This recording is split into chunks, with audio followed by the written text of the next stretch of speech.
يا رب العالمين في بحر الطيبين إني صافية جدا والناس. بسم الله الرحمن الرحيم. الحمد لله وصلى الله وسلم على نبيه ومصطفاه وعلى آله وصحبه ومن اتبع هداه وبعد. Ndugu mpenzi mtazamaji, baada ya kumshukuru Mwenyezi Mungu Subhanahu wa Ta'ala na kumtakia rahma na amani kipenzi chake na kipenzi chetu Bwana Mtume Muhammad sallallahu alayhi wa ala alihi wa sahbihi wasallam, karibuni tena katika kipindi cha mbora wenu, kipindi ambacho kwamba kinaeleza hatua baada ya hatua sifa ambazo kwamba amezungumzia Mtume sallallahu alayhi wa ala alihi wa sahbihi wasallama, sifa ambazo tukishikamana nazo mimi na wewe ndugu yangu mtazamaji tutafika daraja ya khairia, tutafika daraja ya kuwa ni mbora wa watu. Na leo katika kipindi hichi chetu tutaashiria sifa ile ambayo kwamba ameitaja Mtume sallallahu alayhi wa ala alihi wa sahbihi wasallam katika hadithi iliyopokewa na al-Imam al-Bukhari katika sahihi yake kutoka kwa Sayyiduna Abdullah ibn Amr radiyallahu anhuma. Anatuambia Mtume sallallahu alayhi wa ala alihi wa sahbihi wasallama, inna min khiyarikum ahsanakum akhlaqa, hakika katika wabora wenu ni wale ambao kwamba ni wenye tabia nzuri. Mtume sallallahu alayhi wa ala alihi wa sahbihi wasallama anatubainishia katika hadithi kama hii kuwa wale waliofika daraja za kuwa ni wabora wa watu ni wale ambao kwamba wamejipamba na tabia nzuri zaidi kuliko wengine. Hadithi hii imepokewa na Imam Bukhari kutoka kwa Abdullah ibn Amr. Abdullah ibn Amr ni mtoto wa Amr ibn al-As, sahaba wa Mtume sallallahu alaihi wasallama, na mmoja katika wale abadila wanne ambao kwamba walijulikana kwa elimu, wote wakiitwa Abdullah, akiwemo Abdullah ibn Abbas na Abdullah ibn Umar ibn al-Khattab na Abdullah ibn Amr ibn al-As na vile vile Abdullah ibn Zubair radiyallahu anhum wa ardahum. Katika hadithi kama hii anatubainishia Sayyiduna Abdullah ibn Amr kuwa Mtume sallallahu alayhi wa ala alihi wa sahbihi wasallama anatuambia inna min khiyarikum, hakika. Na Mtume sallallahu alayhi wasallama ameanza maneno yake kwa taukid, inna anatilia mkazo, yani ni jambo ambalo kwamba halina shaka kabisa. Hakika katika wabora wenu ahsanakum akhlaqa, ni wale ambao kwamba ni wazuri zaidi katika akhlaq. Na hii ndio mizani ya kumpima mtu katika dini. Ukitaka kumjua mtu ana dini, ukitaka kumjua mtu ana sehemu na manzila kwa Mwenyezi Mungu Subhanahu wa Ta'ala, basi muangalie upande wa akhlaqi yake. Usitazame mwili, wala usitazame nguo, wala usitazame picha ya nje, kwa sababu picha ya nje inaweza kutengezwa. Siku hizi kuna maphotoshop, mtu za kuitengeza picha ya nje ukamwona hakuna wali kama yeye, pengine hakuna mcha Mungu kama yeye. Ukimwangalia amevaa kanzu na kofia, pengine yuko swala, yuko ndani ya msikiti swala 5 kila wakati safu ya mbele, lakini ukija ukimwangalia upande wa akhlaqi hana tabia hata kwa wazazi wake. Kwa hivyo mizani ya kumpima mtu kumjua ana dini, kama wanavyotuambia maulama, mizanu tadayyuni khuluqul mutadayyini, mizani ya kumpima mtu kumjua ana dini ni tabia zake. Ziangalie tabia zake ndio utajua mtu kama huyu ana dini ama la. Na ndio maana Ibn al-Qayyim rahmatullahi alayhi alikuwa akisema ad-dinu huwa al-khuluq, dini ni akhlaqi, dini ni tabia njema. Faman zada alayka fil akhlaqi zada alayka fit tadayyuni, yoyote ambaye kwamba atakuzidi katika akhlaqi, atakuzidi katika tabia njema, basi huyo bila shaka amekuzidi katika dini. Ndugu mpenzi mtazamaji, al-akhlaq ni ikhtiyaru al-fadail wa tarku ar-radha'il. Akhlaq ni kuchagua tabia zilizokuwa njema na kushikamana nazo, na vile vile kuacha tabia ambazo kwamba ni mbaya, tabia ambazo kwamba ni mbovu, ukaachana nazo kabisa tabia kama hizo. Mtume sallallahu alayhi wa ala alihi wa sahbihi wasallam anatubainishia katika hadithi yake iliyopokewa na al-Imam Ahmad katika Musnad, anatuambia Mtume sallallahu alayhi wasallam, innama bu'ithtu liutammima makarim al-akhlaq, hakika mimi nimetumilizwa si kwa lingine bali ni kwa kutimiza tabia njema. Yani moja katika malengo aliyotumilizwa nayo bwana Mtume Muhammad sallallahu alaihi wasallama ni kutimiza tabia njema. Na ndio maana Mwenyezi Mungu Subhanahu wa Ta'ala akumsifu mtume wake sallallahu alaihi wasallama isipokuwa kwa akhlaq, alipotuambia wa innaka la ala khuluqin adhim, hakika wewe uko juu ya tabia njema. Yeye Mtume sallallahu alaihi wasallama sio kuwa ana tabia njema, bali yuko juu ya zile tabia njema sallallahu alaihi wa ala alihi wa sahbihi wasallam. Na ndio maana akaweza kukusanya watu, na ndio maana akapendwa na watu, na ndio maana akafuatwa na watu sallallahu alaihi wasallam. Na kama anavyotuambia Mwenyezi Mungu Subhanahu wa Ta'ala, anamwambia fabima rahmatin min Allah linta lahum, kwa rahma kutoka kwa Mwenyezi Mungu Subhanahu wa Ta'ala umekuwa mlaini kwa wao, umekuwa na tabia nzuri na wao. Walau kunta faddan ghalidha alqalbi lamfaddu min hawlik, lau ungekuwa ni mshupavu mwenye moyo mgumu, hawa wangeondoka ubavuni mwako, wasingekaa kukusikiliza wala wasingekufuata. Lakini kwa zile tabia alizokuwa nazo bwana Mtume Muhammad SAW na akhlaq zake, ndo akaweza kuvutia, akaweza kupendekeza sallallahu alayhi wa ala alihi wa sahbihi wasallam. Hivyo Mwenyezi Mungu Subhanahu wa Ta'ala anamsifu kwa akhlaq, anamwambia wa innaka la ala khuluqin adhim. Na ikiwa adatu sadati sadatul adat, kama wanavyotuambia maulama, ikiwa adatu sadat, ada za mabwana ni bwana wa ada, fakaifa biadati sayyidi sadat, vipi ada za bwana wa mabwana ambaye kwamba ni bwana Mtume Muhammad sallallahu alayhi wa ala alihi wa sahbihi wasallama. Tabia zake na akhlaq zake ndo zinachukua nafasi ya juu.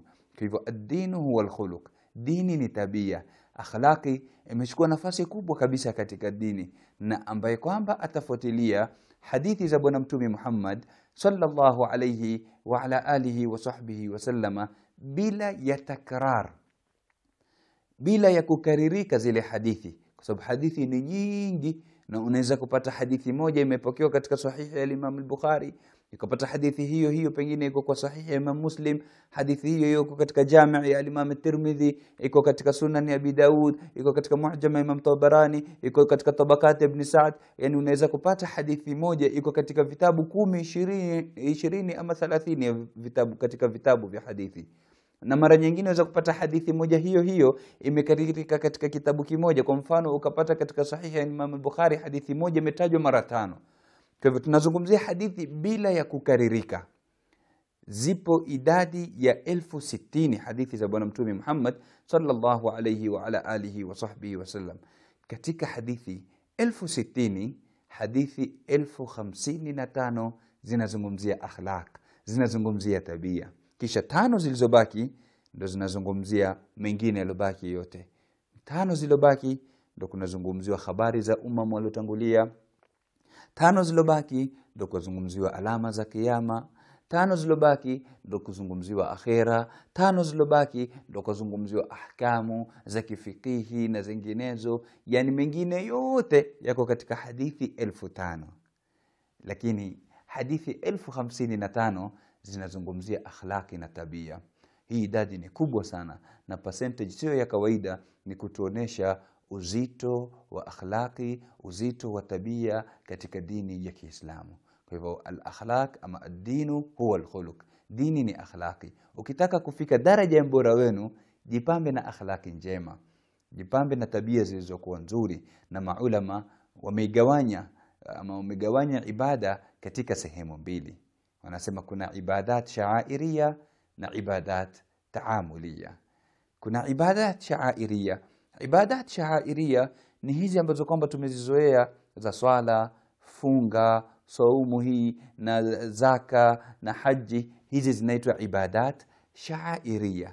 Lakini kama vile hizi ni ibada na mara nyingi tunadhani hizi ndio ibada peke yake, la, kuna na upande wa pili wa ibada ambao kwamba unajulikana kama ibadat taamuliyah, ibada za kuamiliana. Vipi utakaa na jirani yako? Vipi utaamiliana na wazazi wako? Watu wako wa karibu utakaa nao kwa namna gani? Zote hizi zinaitwa ibadat taamuliyah. Utanunua vipi? Utauza vipi? Hizi zinaitwa ibadat taamuliyah, ibada za kuamiliana. Na ni ibada vile vile, sio ni ibada iko katika sala peke yake, la, na huku katika kuamiliana na watu kwa uzuri vile vile ni ibada. Bali ibadat taamuliyah, hizi ibada za kuamiliana ni nzito kuliko ibadat sha'iriyah. Yani lau utakosa ibadat taamuliyah na ukawa unazo hizi ibadat sha'iriyah, ukawa waswali, wafunga, wenda hija, watoa zaka, lakini huna ibada za kuamiliana, hizi zote zinaweza kuporomoka. Tuchukue moja baada ya moja, tuangalie katika maneno Mwenyezi Mungu katika Al-Qur'an Al-Karim na vile vile katika hadithi za Bwana Mtume Muhammad sallallahu alayhi wa ala alihi wa sahbihi wasallama, tuone namna gani kukikosekana ibada za kuamiliana, hizi ibada za sha'iriyah zinakuwa zinaporomoka. Tuanze na ibada ya swala. Mwenyezi Mungu Subhanahu wa Ta'ala anatuambia katika Al-Qur'an Al-Karim, inna as-salata tanha 'anil fahsha'i wal munkar. Hakika swala inakataza tabia mbaya, inakataza maovu, inakataza machafu. Sasa ikiwa swala inakataza machafu, wewe ukawa una swali lakini bado ukitoka nje tabia mbaya uko nazo, machafu unayafanya, ina maana swala yako ile bado haijatimia. Swala yako ile bado haijahakikishika ama hujaifanya kisawa sawa. Kwa hivyo kwa kukosekana ibada ya taamuliyah, ile ibada sha'iriyah ikawa imekosa thawabu zake na ujira wake na matunda yake. Tutoke katika swala, twende katika ibada ya saumu. Mtume sallallahu alayhi wa ala alihi wa sahbihi wasallam anatuambia katika hadithi yake, man lam yada qawla az-zuri wal amala bihi falaysa lillahi haja fi an yada'a ta'amahu wa sharaba. Yoyote ambaye kwamba hatoacha maneno machafu na kuyafanyia kazi hayo maneno machafu, basi Mwenyezi Mungu Subhanahu wa Ta'ala hana haja mtu kama huyo akae na njaa, awache chakula chake na kinywaji chake, yani ashinde na njaa, ashinde na kiu, amekaa amejinyima kula, amejinyima kunywa huku, lakini anazungumza maneno machafu. Saumu kama hiyo Mwenyezi Mungu Subhanahu wa Ta'ala hana haja nayo. Kwa hivyo ukiangalia kwa makini utaona ibada sha'iriyah ambayo kwamba ni ya saumu inaporomoka kwa kukosekana ibada taamuliyah, kuzungumza na watu kwa wema. Unapozungumza na mtu kwa maneno machafu, ukamtupia maneno mabaya, inaporomosha ibada ya sha'iriyah. Tuje katika ibada ya zaka na sadaqa, ibada ya kutoa. Mwenyezi Mungu Subhanahu wa Ta'ala anatuambia katika Al-Qur'an Al-Karim, la tubtilu sadaqatikum bilmanni wal adha. Msizibatilisha sadaka zenu kwa man ni kujigamba na adha ni maudhi. Yani umemwona mtu unajigamba kwa watu kwa mimi nimefanya hili, mimi nimefanya lile, unabatilisha saumu zako. Wewe umefanya kwa ajili ya nani? Ya Allah Subhanahu wa Ta'ala. Usizunguke kuambia watu. Wewe umefanya ni kwa ajili yake Mwenyezi Mungu, subiri ujira wako kutoka kwake. Lakini ikiwa wataka ni watu wakuseme kwa uzuri na wakusifu, watakusifu na watakusema kwa uzuri, lakini ujue hakuna chochote utakachokipata kwa Mwenyezi Mungu Subhanahu wa Ta'ala siku ya kiyama. La tubtilu sadaqatikum bilman, na vile vile wal adha, na maudhi. Leo unakuja unamuona mtu amekaa na wenzake, kisha unaanza kumwambia maneno, unamwambia mashallah, kanzu hii nilokuletea nilipokuja kutoka umra imekupendeza, yani mpaka watu wote wajue kuwa wewe umemletea kanzu ile. Kwa nini unamuudhi? Kwa nini unamfanya ajihisi mnyonge mbele ya wenzake? Unabatilisha ibada ya sha'iriyah ambayo kwamba ni ibada ya kutoa. Kwa sababu gani? Kwa sababu ya kukosa ibada taamuliyah, ibada ya akhlaki ya kuamiliana, hukuamiliana naye kwa uzuri, ukaenda ukamuudhi, ikawa hii inaporomoka. La tubtilu, msizibatilisheni, zinabatilisha ibada sha'iriyah. Nini? Kukosekana ibada ya taamuliyah. Tumalizie na ibada ya haji. Mtume sallallahu alayhi wa ala alihi wa sahbihi wasallama anaelezea mtu ambaye kwamba anaenda haji lakini mali yake na zadi yake ni kutokamana na haramu, si ya halali yake. Mtume sallallahu alaihi wasallam asema akiweka mguu wake katika vipando zamani kwa ngamia, farasi, lakini katika zama zetu tunaweza kusema ni ndege. Ile ngazi ya kwanza tu ya ndege, ukiweka mguu wako tu ukisema labbaik allahumma labbaik, lakini huku mali ambayo kwamba umetumia kuendea ile safari ya hija ni haramu, umepora, umeiba, umekula riba, umechukua mali ya mayatima, kwa namna yoyote ile. Mtume sallallahu alaihi wasallam anasema hujibiwa mtu kama yule akaambiwa la labbaika wala sa'daika wa hajjuka mardudun alaik, huambiwa haitikiwi kabisa mtu kama yule, bali na ile haji yake hupigwa nayo, hutupiwa mwenyewe, akarudishiwa mwenyewe. Hajaondoka, sio kwa yuarudi achamaliza kwa hiji, hata hajaondoka hapa kwao tayari ile haji shakataliwa. Kwa nini ibada ya haji ikawa itakataliwa? Kwa sababu kumekosekana ibada ya taamulia, ibada ya kuamiliana. Amekwenda akadhulumu mtu, amekwenda akachukua kitu cha mtu bila haki na namna hiyo. Kwa hivyo ikhwatal imani wal islam, ndugu wapenzi watazamaji, ibada zipo sampuli mbili. Tumesema kuna ibadat sha'airia na kuna ibadat taamulia. Ibadat sha'airia ndio hizi swala na saumu na zaka na haji. Hizi ili zikamilike, ziwe katika namna nzuri, ni kupatikana na huku kuna akhlaqi. Vipi unakaa na jirani yako ndugu yangu? Je, jirani yako anasalimika kutokamana na maovu yako? Manake Mtume sallallahu alaihi wasallam atuambia la yu'min man lam ya'man jaruhu bawa'iqa. Hajaamini, hajafika daraja ya ukamilifu katika imani yule ambaye kwamba jirani yake hatosalimika kutokamana na maudhi yake. Mtume sallallahu alaihi wasallam katika hadithi nyingine anatuambia ma zala Jibrilu yusini biljar hatta dhanantu annahu sayuwarithu.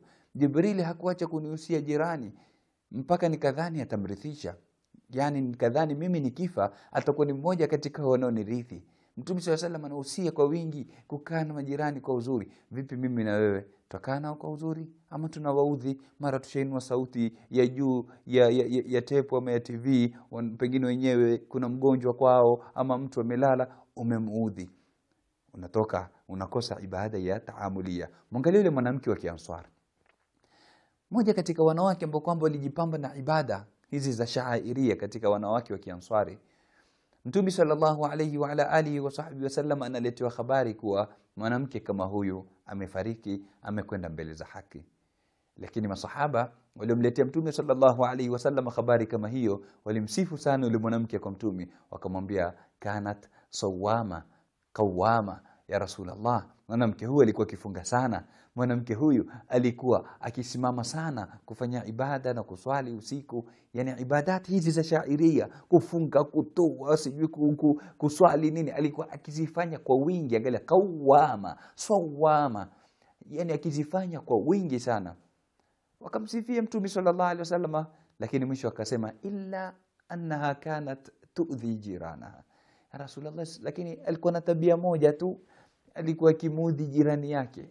Angalia huku upande wa dini wa taamulia, ibada shairia amezifanya kwa wingi, lakini katika ibada za kuamiliana amekosa moja peke yake. Amwambia Rasulullah alikuwa akimuudhi jirani yake. Maneno gani alimtoka Mtume sallallahu alaihi wasallam? Mtume sallallahu alaihi wasallam aliwaambia innaha fi nar, yuko motoni mwanamke kama huyo. Yani pamoja na ibada zote zile alizofanya, lakini amekosa ibada moja ya shairia ya taamulia, imekuwa ni sababu ya kuporomoka zote zile zingine. Na vile vile mwangalie Mtume sallallahu alayhi wa ala alihi wa sahbihi wasallama akizungumzia al-muflis, anauliza masahaba zake, atadruna manil muflis, mnamjua ni nani aliyefilisika? Masahaba wanajua muflis kwa ile vipimo vyetu vya kibinadamu. Al-muflisu minna man la dinara wala dirham lahu. Aliyefilisika kwetu sisi ni yule ambaye kwamba hana dirham wala dinari, mtu ambaye kwamba hana mali ndio aliyefilisika. Lakini Mtume sallallahu alaihi wasallam ambaye la, muflis ni yule ambaye kwamba atakuja na swala yake na saumu yake, yani atakuja na ibada zake za shairia hizi, lakini wakati shatama hadha wa akala mala hadha, amemtukana huyu, amekula mali ya huyu, yani amekosa ibadat za shairia. amekosa kuhifadhi ulimi wake akamsema mwenzake kwa maneno machafu, amekosa kuhifadhi mkono wake akaenda kaunyosha kuchukua mali ya watu kwa haramu. Mtume sallallahu alaihi wasallam asema huyu ndio muflis. Ibada zake zote zile za shairia zitaporomoka, mema yake yote yale yatachukuliwa wapewe hawa ambao kwamba amewadhulumu na amewakosea. Kwa hivyo angalia namna gani na uzito wa ibada ya taamulia katika dini ya Kiislamu. Ndugu yangu mpenzi mtazamaji, Mtume sallallahu alayhi wa ala alihi wa sahbihi wasallama anatubainishia kuwa tukitaka kufika daraja ya mbora wenu, basi inna min khiyarikum ahsanakum akhlaqa, hakika katika wabora wenu ni wale ambao kwamba watakuwa na tabia nzuri na tabia njema. Tujipambe mimi na wewe kwa tabia njema. Naam, ibada za shairia tuzishike vile vile, tuswali kwa wingi, tena kwa jamaa, kwa wakati wake, tufunge kwa wingi, tutoe kwa wingi, tuende hija, tuzishike vile vile, usiziache. Lakini na wakati huo huo zipambe ibada kama zile kwa ibadat za taamulia. Hakika kuwa wewe yule ambaye kwamba uko safu ya mbele katika swala, uwe ni safu ya mbele vile vile katika tabia. Wazazi wako kaa nao kwa uzuri, usiwatolee, usiwainulie sauti, wala usiwe mkali na wao, wala usiwakosee heshima. Jirani yako kaa nao vizuri, watu wako wa karibu waunge, usikate kizazi. Kila tabia katika tabia njema alizotufundisha bwana Mtume Muhammad sallallahu alayhi wa ala alihi wa sahbihi wasallama, shikamana nayo ili uweze kufika daraja ya mbora wenu. Tumuomba Mwenyezi Mungu Subhanahu wa Ta'ala atujalie min alladhina yastami'una alqawla fayattabi'una ahsana, na azipambe akhlaqi zetu. Innahu waliyyu dhalika walqadiru alayhi. Wa sallallahu ala sayidina Muhammadin wa ala alihi wa sahbihi wa sallam. Walhamdulillahi rabbil alamin.